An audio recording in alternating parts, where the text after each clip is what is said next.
Guys मैं आज आपको दिखाना चाहती हूँ कैसे ये जीप चलती। ये देखो कितना सुंदर ये जड़ी है। चलो इसको बनाते हैं फिर जल्दी से। सबसे पहले इधर 4 ट्रैपडोर बिल्कुल ऐसे 2 ब्लॉक को हटा के सामने के ब्लॉक पे, इसके ऊपर आपको हनी ब्लॉक बिल्कुल क्रॉस करके लगाना होगा, बनना है ट्रैपडोर बंद हो जाएगा।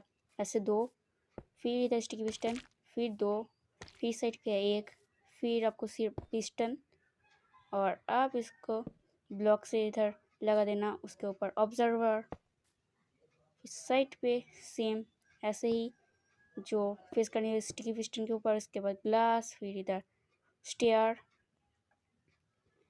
एंड इधर आप लोग चाहो तो बहुत सारी चीज़ें भी ऐड कर सकते हो, जैसे ट्रैप डोर इसके ऊपर जिसे आप बैठ सकते हो। और उसके बाद ये हमारा कार चलनी पड़ी, इसके ऊपर फ्लैटिंग स्टील मार के।